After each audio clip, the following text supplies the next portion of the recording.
Dale. Bueno, estamos acá para conversar con Mario Sadras, periodista, compañero de Radiográfica y de la Ruperto Mosca, eh, para partir de un hecho y tratar de pensar un poco de la coyuntura en la que estamos, ¿no? Bueno, el hecho nos sitúa ya por febrero, segunda semana de febrero, contexto de aprobación de la reforma laboral, bueno, es curioso hablar de reforma cuando se trata en realidad de destrucción de conquistas y de derechos, ¿no? Pero bueno, ha sido conocida, digamos, esta intervención sobre derechos y sobre conquistas como reforma laboral. En el marco, digamos, de esas sesiones parlamentarias, bueno, las, las protestas que tuvieron lugar y la manifestación que tuvo lugar derivó, como viene ocurriendo constantemente con este gobierno, bueno, una represión feroz, desbordada, con infiltrados en el medio. Yo creo que ya los infiltrados ni los deben cambiar, porque algunos ya hasta me suena la cara, ¿no? De verlos ahí por las cámaras. Más allá de que se notan mucho porque generalmente tienen como remeras nuevas, mochilas recién compradas, ¿no? Es curioso eso. Pero bueno, en ese contexto, bueno, Mario recibió un impacto de bala de goma en varias partes de su cuerpo, una muy cerca del ojo. Ahora vemos que está mejor, pero bueno, estuviste ahí en una situación un poco borde y además te había pasado también esto el año pasado, ¿no? En otra movilización. Sí, sí, ¿qué tal, Ariel? ¿Cómo estás? Sí, tal cual, es una metodología lo que estamos observando los cronistas junto a otros trabajadores de prensa, sobre todo fotoreporteros, es que hay un plan sistemático de acallar a la prensa, ¿no? Como una modalidad, una evolución de lo que otrora fue la censura previa. Creo que acá dieron un paso más, como en tantas cosas, y directamente lo que no te permiten es registrar. Muchas veces nos planteamos, incluso para acceder a ciertos lugares, a veces me saco la credencial de prensa, yo que no porto equipos, y pasás. Con la credencial de prensa no pasás. Esto lo tenemos registrado. Lo tenemos registrado como un hecho en sí mismo. En la última de las últimas, la que vos hacías mención, en el que entre otros tantos cronistas fui herido, en la última, que no hubo represión, y esto lo quiero dejar ahora y ponerlo entre paréntesis. La violencia del Estado se siente permanentemente. En la última movilización de jubilados no hubo represión, pero un jubilado cayó al piso tras dar la vuelta con convulsiones. Fernando, si no mal no recuerdo el nombre, con una sola pierna, está en muletas, porque no tiene acceso a tomar su medicación contra la epilepsia. Eso es violencia de Estado. Eso se sigue viendo. Eso es permanente, eso es cotidiano. Y lo que se expresa los miércoles son las movilizaciones, es una caja de resonancia que se expresa callejeramente lo que cada uno siente que está viviendo en privado o que le pasa a uno. En el mismo sentido, quiero escribir este marco del disparo que sí recibí en el arco superciliar izquierdo, acá, a corta distancia, en una zona donde no había posibilidad de conflicto, en términos de que no fue una bala perdida. De hecho, como bien hacías mención, el primer disparo en el muslo, el segundo en el hombro izquierdo y el tercero en la frente, da cuenta de que están haciendo puntería, que están afinando la mira. Estaba en el centro, atrás, junto con otros colegas, atrás de una tráfico que quedó entre las vallas del Congreso, vistas hacia el Congreso. Quedamos allí porque el tanque hidrante estaba barriendo toda la zona y bueno, a muchos se nos mojaron los equipos, a mí también. Me corrí para poder secarlo y poder transmitir lo que estaba registrando. Me voy hacia la derecha del conflicto, es decir, hacia Rivadavia. Todo estaba sucediendo desde el centro de la plaza hacia Irigoyen. Yo me corro del centro de la plaza hacia Rivadavia, busco una sombra para ver mejor, seco la pantalla y en el momento en el que estoy haciendo eso, donde no había nadie más, porque como digo, todo estaba desarrollándose a mi izquierda, a muchos metros, empiezo a sentir los impactos. Uno tarda en reaccionar porque fueron muy seguidos, uno tras del otro. No había alrededor mío nadie tirando piedras. Yo estaba con mi identificación de prensa, de hecho mi teléfono en el anverso también la tiene. Y bueno, a partir de ahí no vi más nada porque la sangre me impidió, porque me bañó la cara, es una zona que sangra mucho. No es una herida de gravedad. Si hubiera sido un centímetro más abajo, sí, perdía el ojo. Pero bueno, una, o la mala puntería y el mal entrenamiento de la persona que disparó, o la providencia hizo que no fuera así, como sí le pasó a mucha gente, y como vemos que es de uso, o que fue de uso, mejor dicho, en Chile, en Bolivia, en Jujuy, durante el intento de aprobación de la ley, de la aprobación de la Constitución de Morales, un año esto, que fue una especie de laboratorio, muchos compañeros dispararon a los ojos, le dispararon a los ojos, a las cámaras, a las lentes.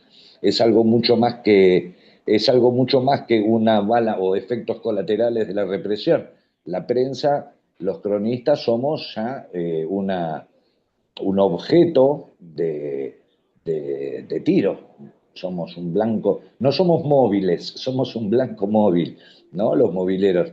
Ahora, digamos, esto que vos estás marcando, que no te encontrabas en un momento de conflicto, de agite, y que probablemente te identificaron, ¿no? Es decir, que no Sí, solo identificándote como prensa no podés ingresar a algunos lugares, sino que si te identifican como prensa, además podés ser el blanco de... Lo cual, digo, habla, en el caso de que fuera así, y más allá de tu caso particular, habla también de un modus operandi del gobierno, ¿no? Es decir, de cierta inteligencia que está operando ahí, ¿no? ah, eso sí, permanentemente. Sí, sí, sí. Sí hay una inteligencia. Bueno, esa tarde, un rato antes, me crucé con un comisario que suelo ver allí, de la policía de la ciudad, y cuando pasó cerca mío, yo estaba yendo a registrar el avance de una columna en la segunda movilización, en la primera, perdón, y me dijo, hola Mario. Y eso es bien intimidatorio. Me saludó por el nombre. Claramente nos conocemos todos, como bien decías vos, y hay un accionar que justamente también es motivo de conversación en los colectivos fotográficos, ¿no? Y de cronistas callejeros. Hay muchas cosas que tenemos que revisar y discutir. La primera es esa, ¿no? Como decía el gran maestro Carlos Bosch, él planteaba instalarse en los laterales de las columnas que por ahí confrontaban con la policía, en los costados. Hoy, eso desde una perspectiva de un fotoperiodismo tradicional, ¿no? En el que incluso ser prensa, lo vemos en conflictos internacionales también, ¿no? La Cruz Roja y la prensa eran intocables. Ahora se bombardea las escuelas, se bombardea la Cruz Roja, se bombardea la prensa. Es decir, como que las reglas de la confrontación son rotas por quienes tienen el poder para poder hacerlo. Acá se está siguiendo ese modelo. No hay ya bueno, lo estamos viendo con esta invasión a Irán, ¿no? Donde de los primeros, y lo voy a decir irrespetuosamente, efectos colaterales, fue una escuela con 160 niños, de los cuales casualmente, muchos entre comillas, la mayoría de los medios que responden aquí al sionismo no lo están diciendo. Y esto está generando movilizaciones en toda la ciudad del mundo. Acá hay un alineamiento explícito, no solamente político, sino también de los intereses de muchas de las empresas periodísticas. Y quienes estamos en la calle somos nosotros nuestra propia empresa, en el sentido de que ahí vos no tenés un editor. Luego, los editores, los responsables ya sea del medio para el que uno labura, condicionarán o no la subida de tal material. Ahí se registra todo. Y además, trabajamos en contacto estrecho, en colaboración con el mapa de la policía, que entre otras cosas, las imágenes registradas por los cronistas son los quienes permitieron establecer quién fue el responsable material. El político ya sabemos, ¿no? Patricia Bullrich, pero el responsable material, que fue el gendarme Gallo, fue quien disparó a la cabeza de Pablo Grillo. Un ícono. Esa foto era un bomboncito, era miel, para cualquier fotoperiodista. Conozco personalmente muchos, entre ellos también a Pablo, pero digo, conozco muchos que segundos antes habían estado agachados. Había como una especie de cola en ese cuadrado de fotoperiodistas, porque vos cuando tenés un ángulo esperás que se corran los colegas, vas y sacás la tuya. Cada uno con su impronta, pero quiero decir, hay tomas, hay encuadres que son bocaditos de cardenales. Y, no le, y le tocó a Pablito, pero lo mismo que digo de mí, no fue a Pablo, fue a la prensa, no fue a mí, fue a la prensa, yo tenía mi identificación.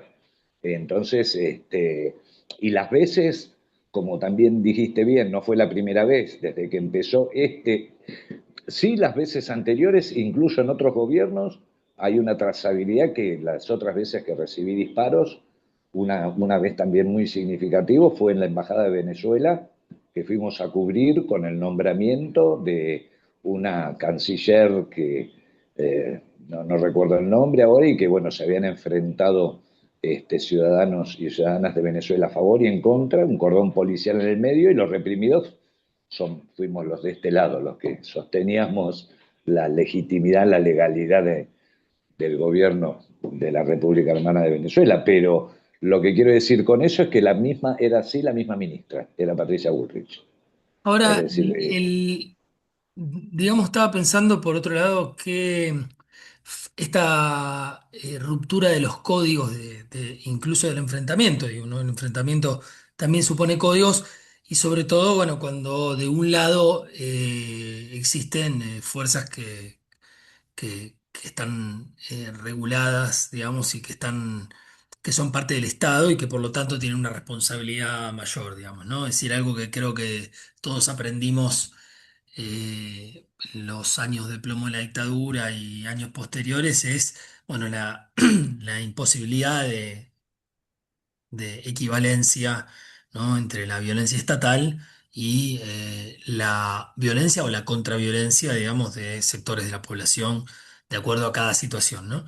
Y en este caso, bueno, lo que vemos, digo, conociendo esa asimetría que es estructural, bueno, al mismo tiempo existe una regulación, existen leyes, jueces, fiscales, incluso veedores internacionales, que recuerdo que para una de las marchas, de apoyo a los jubilados hubo veedores internacionales que justamente ese día no reprimieron, es decir, que existe una serie de mecanismos e instituciones. Bueno, pareciera que esos mecanismos, esas instituciones, entran en una crisis muy profunda, terminal, ¿no? Donde el propio Estado, bueno, viola la ley sistemáticamente y donde, como vos decís, bueno, ya incluso en una situación áspera de enfrentamiento callejero, bueno, existía un cierto código, digamos. Bueno, el código ahora parece que no está más, sino todo lo contrario, ¿no? Se avanza de manera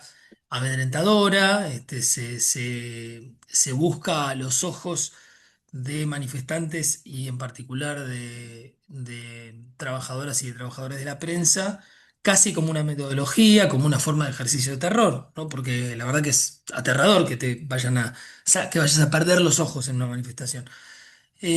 Bueno, vos nombraste el mapa de la policía. Evidentemente, también hay una tradición muy rica en la Argentina de respuesta, digamos, por parte de la sociedad que se organiza y que crea, diría, figuras, instituciones, organizaciones que a su vez se vuelcan hacia el control de la policía, ¿no? Es decir, controlar a los que nos controlan, digamos. Bueno, bueno, como tenemos un ratito nomás, bueno, quería que pudieras también comentar algo sobre eso, ¿no? Que me parece que es un camino a recorrer interesante. sí, vos nombraste un par de veces un par de palabras significativas, sobre todo la palabra sistemático. Recuerdo que en la lucha de los organismos de los derechos humanos, uno de los intentos, después de que los genocidas dijeron fueron errores, fueron excesos, la consigna de los organismos, de las madres, era no son errores, no son excesos, son todos asesinos los milicos del proceso, era la consigna de los finales de la dictadura y lo que creo que se ganó jurídicamente fue la demostración de que hubo un plan sistemático. ¿no? Acá hay un plan sistemático, porque si no pareciera abuso de autoridad, abuso de poder, un loquito suelto que comete excesos, y no es la verdad esa, porque el día de lo de Pablo Grillo fueron tres las personas severamente dañadas. A mí también me dispararon ese día, pero en el pecho. Y sí en situación de coberturas más complejas, donde había piedras, tiroteos, pero yo tenía la pechera de Cipreo. Estaba claramente identificado y no estaba tirando ninguna piedra. Lo que queremos demostrar con esto es un plan sistemático de infiltración, como dijiste al principio, de inteligencia, un plan sistemático de atemorizar, y cuando el objetivo del Estado es instalar el terror, para mí lo corro del tema jurídico, lo llevo al campo semántico, se llama terrorismo de Estado. Entonces, si el Estado quiere imponer terror, ¿cómo es? Terrorismo de Estado, ¿no? Sería A más B, luego hay que ver jurídicamente si eso se puede implementar o si tiene todas las características para eso. Y el mapa de la policía también es un colectivo que recibe información de todos los cronistas, nos vemos, nos conocemos, trabaja desde hace mucho tiempo, sobre todo con casos de violencia institucional, y hay allí un grupo de personas que se encarga de establecer parámetros, de identificar, de ampliar las imágenes, de buscar identidades y de publicarlas. Y sobre todo de aportar con eso material a la justicia. Bueno, repito, de ahí la acusación a Grillo, del criminal que le disparó a Pablito Grillo. Después hubo un caso paradigmático de un hidrante que le dio a un colega en el tímpano, es un cronista sumamente conocido, internacional. Dijo, en el mundo, en coberturas de guerra, nunca me pasó esto. De hecho, lo vemos a este periodista que manda TN, está menos protegido que nosotros y está en una escalada de violencia, está en una guerra en serio. Y nosotros vamos mucho más protegidos. Acá lo que hay es, creo que estamos viviendo una fantasía, o estamos viendo o pretendiendo muchas veces, y desde los discursos políticos, incluso de la oposición, de lo que se habla es de la defensa de la democracia, pero creo que lo que estamos viviendo son los efectos de la pérdida de la democracia. Ya no está más, ya no existe.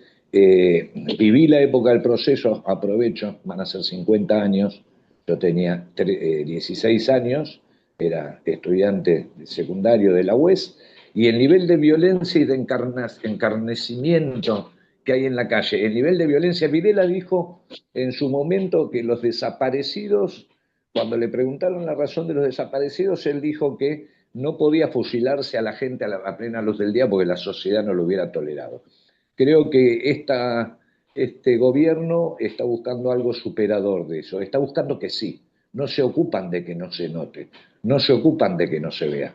Todo el poder comunicacional va a justificarlo y a generar adhesiones que a veces las tiene, cada vez menos en la calle, vos te das cuenta por los semáforos. Al principio en las marchas de los jubilados, hace 2 años, escuchabas a algún que otro desubicado que le decía a los jubilados, anda a laburar, ¿no? Como si no fuera un oxímoron.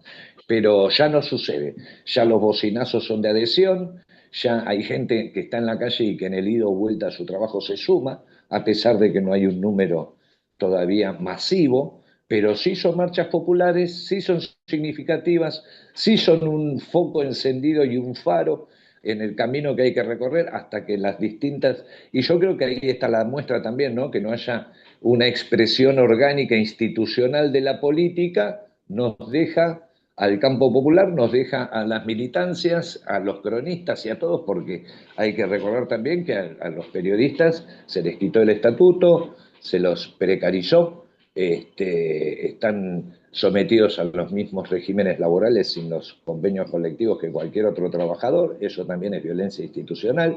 Entonces, no es difícil como cronista sentirse parte de la misma lucha y empatizar, ¿no? Ya creo que ningún cronista, más allá del medio que trabaje, está diciendo, ah, no, bueno, aunque en sus relatos muchas veces los escuchás en cámaras para determinados medios, dicen otra cosa. Pero cuando los ves en la actitud solidaria, en el funcionamiento del colectivo, en la preocupación, cuando ves a otro colega lastimado, ahí no se identifica de qué medio sos.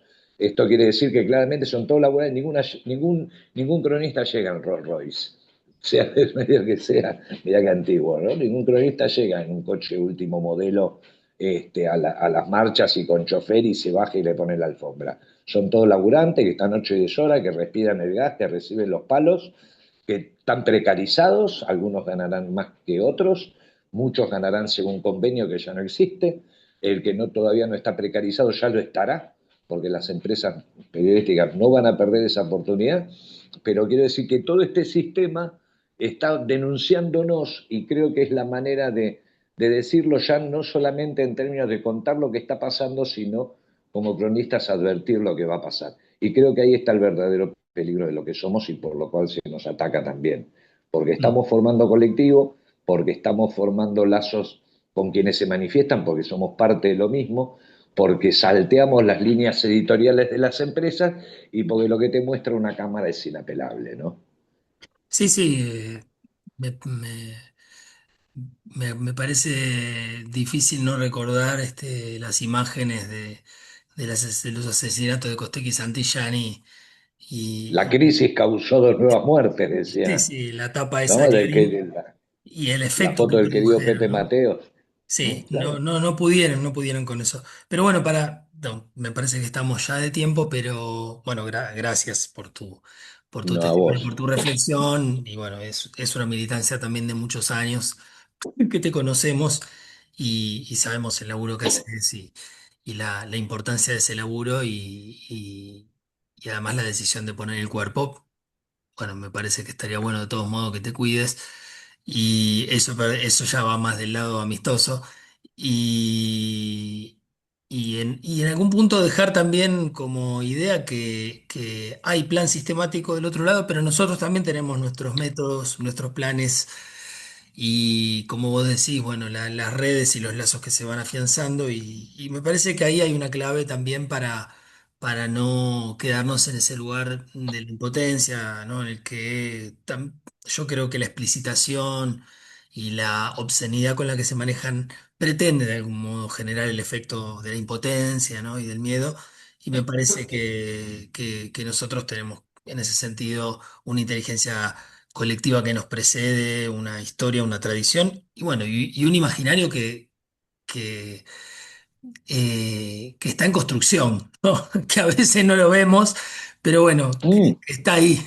sí, está, está. Sí, sí, yo quería darte 3 puntos si tengo tiempo y me Un permitís. minuto. Eh, un minuto. Lo hago porque puedo. Tengo la fortuna de poder hacerlo. No, no tengo que mantener niñes. Si caigo en cana, muchas veces con varios compañeros decimos que cuando nos vamos a las coberturas cerramos todo, dejamos el gato con alguien, pues no sabemos si ese día volvemos. En mi caso tengo la fortuna de poder hacerlo, porque a pesar de mis años me siento vital y no tengo ningún problema con eso. Mm. Y es un privilegio poder hacerlo. Por otro lado, se está replanteando y reformulando todo esto a partir de la inteligencia y la práctica. Muchos compañeros dicen no tenemos organización, no tenemos quien nos conduzca, esto se hace en la calle. Una cronista amiga decía, che, no hay, le decía a otras más jovencitas, no hay que venir con bermuda, porque cuando las balas te pican en la piel te hacen agujeritos. Y le digo, no te calentes, las pibas se van a dar cuenta la segunda vez que les tiren, la primera, que tienen que venir con jean. Ese tipo de cosas que se dan y que vas aprendiendo se van a hacer en la calle, se van a hacer con tiempo, se van a hacer con el ejercicio y la gimnasia de primero la resistencia y luego la ofensiva, ¿no? En defensa de lo que creemos ser, ya no digamos de la democracia.